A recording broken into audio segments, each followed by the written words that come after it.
วันนี้ในช่างบ้านสวนได้อุปกรณ์มาใหม่นะครับตัวนี้มาจากต่างประเทศอีกแล้วครับใช้เวลาสั่งเกือบ14 วันมันคือชาร์จเจอร์30 แอมป์สำหรับชาร์จเจอร์เข้ากล่องพวกกล่องอเนกประสงค์แล้วกันผมจะเรียกกล่องอเนกประสงค์ว่ามันคือกล่องไฟอะที่เขาเรียกว่า power box อะไรพวกนี้ครับพอดีต้องบอกว่าทำไมในช่างต้องสั่งมาเพราะว่าเวลาเราเอากล่อง power box ไปไหนก็แล้วแต่เนี่ยบางทีเราไปแล้วเราก็ใช้ไปด้วยเนี่ยไม่มีโซลาร์เซลล์ไม่มีไฟก็ขับแต่รถยนต์นะมันก็เลยทำให้เราแบตเตอรี่ในกล่องเราหมด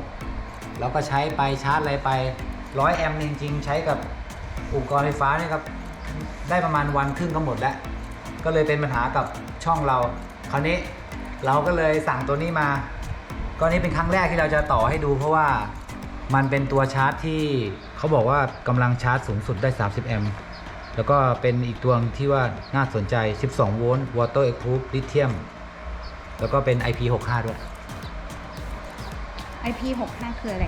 IP65 ก็คือมาตรฐานการป้องกันพวกน้ำเนาะก็ถือว่าเขาทำมันค่อนข้างดีนะดูแล้วกล้องดูครับด้านหลังด้านหน้า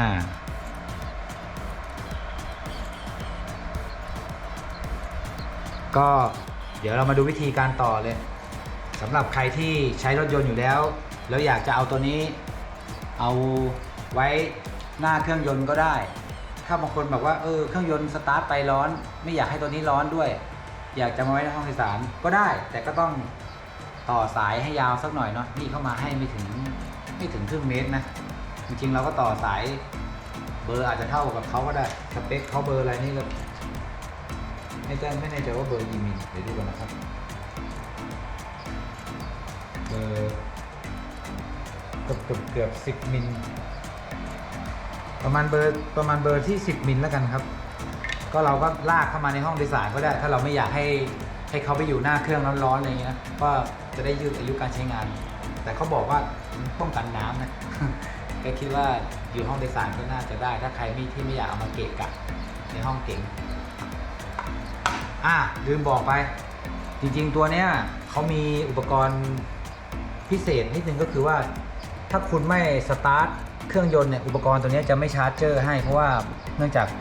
ขาเข้าก็สูงประมาณ35 แอมป์ขาออกก็สูง30 แอมป์ถ้าเราอยู่ไม่สตาร์ทเครื่องแล้วเราไปปล่อยเขาชาร์จเข้าไอตัวกล่อง power box เรา100 แอมป์200 แอมป์ผมคิดว่าน่าจะหมดถ้ารถยนต์เราก็จะสตาร์ทไม่ติดเขาถึงมีสายที่เขาเรียกว่าสาย AC start เนี่ยไอสีเหลืองเนี่ยก็คือถ้ามันจับได้ว่า AC start ปล่อยไฟมาเนี่ยเขาถึงจะปล่อยให้กล่องเนี่ยทำงาน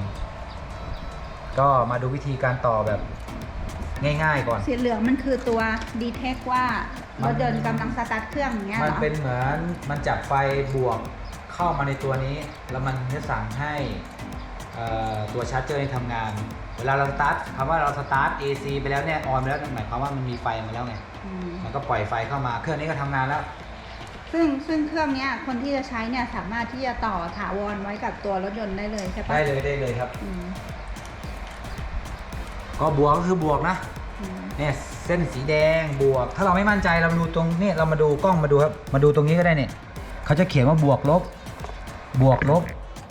เช็คชัวร์อีกทีว่าโอเคขาอินบวกลบเขามีโลโก้อยู่มากล้องขอมาที่หม้อแบตเตอรี่หน้าเครื่องยนต์หน่อยนะครับอันนี้เป็นสมมุติว่านี่คือหม้อแบตเตอรี่หน้าเครื่องยนต์ขันเข้าไปประแจก็ต้องคือขั้วบวกเนาะก็บวกครับบวกมาที่กับบวกประแจก็อาจจะเบอร์12 13ก็แล้วแต่อุปกรณ์ไอตัวขาตัวนี้นะครับสีดำก็คือขั้วลบใส่แล้วจะมีแป๊ดไฟจะแป๊ดนิดนึงนะครับกล้องกลับมาดูด้านท้ายนี่เห็นไฟสีเขียวทำงานแต่ยังไม่ได้ชาร์จนะถ้าสีแดงมาถึงจะชาร์จเจอร์เอาไขให้แน่นเราต่อไฟจากเครื่องยนต์แบตเตอรี่เข้ามาที่ตัวกล่องเสร็จแล้วส่วนปลายสายประเด็นว่าไม่อยากให้เสียเวลาก็เลยทำให้ดูก่อนส่วนสีขาวเนี่ยเป็นขั้วบวก เราก็ลากเข้าไปที่กล่องอุปกรณ์ของเราที่เรียกว่ากล่องอเนกประสงค์กล่อง power box กล่องเก็บไฟอะไรก็แล้วแต่ตัวนี้ของบ้านช่างก็100 แอมป์จ่ายไฟได้ 1,600 วัตต์แต่เวลาใช้จริงอย่าให้มันถึง 1,600 วัตต์นะเดี๋ยวมันเกินโหลดผมจะสตาร์ทรถยนต์แล้วนะครับก็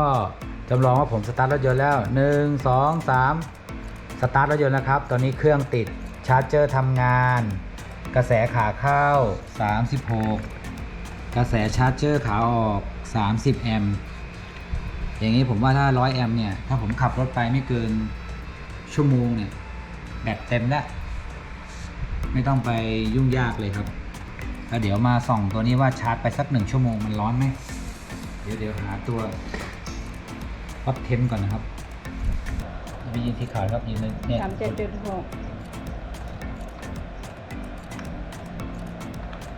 เนี่ยประมาณ 3-4 นาทีแล้วถ้าร้อนมันรู้เรื่องแล้วไม่งั้นมันจะปี๊ดป๊าดเยอะแล้วก็สำหรับใครที่ติดตามชม EP นี้นะครับก็จะฉีกแนวไปเลยไม่ตัดหญ้าไม่ไปเคลียร์ไล่นาส่วนผสมแล้วอันนี้มาเคลียร์เรื่องเกี่ยวกับพลังงานที่ว่าเราใช้รถยนต์เราชาร์จเข้ากล่องในตัวที่เป็นชาร์จเจอร์30 แอมป์เข้ากล่องพวก power box เนี่ยนะครับสำหรับที่คลิปนี้ก็น่าจะเป็นประโยชน์กับพี่ๆน้องๆที่จะเอาไปใช้กับที่มี power box อยู่แล้วก็หาวิธีชาร์จอยู่เหมือนกันว่าชาร์จยังไงให้สะดวกกับการใช้งานในการขับรถไปชาร์จไปเนี่ยสำหรับผมคิดว่าโอเคนะครับก็ฝากนะครับกับช่องในช่างบ้านสวนนะครับฝากกดติดตามให้ด้วยนะครับกระดิ่งกิ้งๆครับสวัสดีครับ